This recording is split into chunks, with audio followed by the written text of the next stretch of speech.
ಸೀಸನಲ್ಲಿ actually T V ಅವ್ರು ಮಾಡಿದ್ರೆ ಮಂಜು ಮತ್ತು ತ್ರಿವಿಕ್ರಮ್ ಬರ್ಬೋದು. ಆದರೆ ಟಿ ವಿ ಅವರು ಏನಾದರೂ ಡೀಲ್ ಅವ್ರಾಗಿ ಮಾಡಿದ್ರೆ ಮಾತ್ರ. ಬಟ್ ಪಬ್ಲಿಕ್ ಆಗಿ ನೀವು ನೋಡ್ತಾ ಇದ್ದೀರಾ, ನಿಮ್ಗೆ ಏನು ಅನ್ಸುತ್ತೆ? ಹನುಮಂತ ಬರ್ಬೋದು ಪಬ್ಲಿಕ್ಕಿಂದ. ಅಂದರೆ ಹನುಮಂತ ಕಡೆಯಿಂದ ಚೆನ್ನಾಗಿ ಆಟ ಆಡ್ತಾ ಇದ್ದಾನೆ ಅಂತ. ಆಡ್ತಿದ್ದಾರೆ. ಓಕೆ ಮೇಡಮ್, ಈಗ ಹೊರಗಡೆ ಇದು ಮೊದಲಿಂದ ನೀವು ನೋಡ್ತಿದ್ದೀರಾ ಅನ್ಸುತ್ತೆ ಬಿಗ್ ಬಾಸ್, ಹೌದಾ?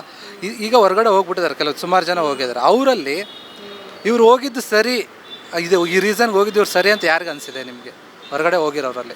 ಹೋಗಿರೋದ್ರಲ್ಲಿ ಮೇ ಬಿ ಐಶ್ವರ್ಯ ಇರ್ಬೋದು, ಆದರೆ ರಾಂಗು ಶಿಶಿರ್ ಅನಿಸುತ್ತೆ. ಅವನು ಟಫ್ ಕಾಂಪಿಟೇಟರ್ ಇದ್ದ, ಆದರೆ ಬೇಗ ಹೋಗ್ಬಿಟ್ಟ. ರಜತ್ ವೈಲ್ಡ್ ಕಾರ್ಡ್ ಎಂಟ್ರಿ ಅವ್ರು ಬಂದಿರೋದು, ಅವರು ಕೂಡ ಇದ್ದಾರೆ, ಅವರು ಟಫ್ ಕಾಂಪಿಟೇಷನ್ ಕೊಡ್ತಿದ್ದಾರೆ. ಅವ್ರ ಬಗ್ಗೆ ಏನು ಹೇಳ್ತೀವಿ? ಹೌದು, ಟಫ್ ಅಂದರೆ ಅವರು ಎಲ್ಲ ರಿಯಾಲಿಟಿ ಶೋಸ್ ಜಾಸ್ತಿ ಮಾಡಿದ್ದಾರಲ್ಲ, ಅವ್ರಿಗೊಂದೇನೋ ಗ್ರಿಪ್ ಇದೆ. ಮೇ ಬಿ ಅದಕ್ಕೆ ಇದರಲ್ಲೂ ಸರ್ವೈವ್ ಆಗ್ತಿದ್ದಾರೆ ಅವರು. ಹೌದಾ? ಇನ್ನೊಂದು ಕ್ವಶನು, ಹನುಮಂತ ಅವರು ಮುಗ್ಧನ ಇಲ್ಲ ಬುದ್ಧಿವಂತನ ಅಂತ? ಎರಡೂ ಇದ್ದಾರೆ. ಎಷ್ಟು ಮುದ್ದ ಇದ್ದಾರಲ್ಲ ಅಷ್ಟು ಬುದ್ಧಿವಂತನೂ ಇದ್ದಾರೆ. ಅಂದರೆ ತಲೆ ಓಡಿಸ್ತಿರ್ತಾರೆ ಅವರು.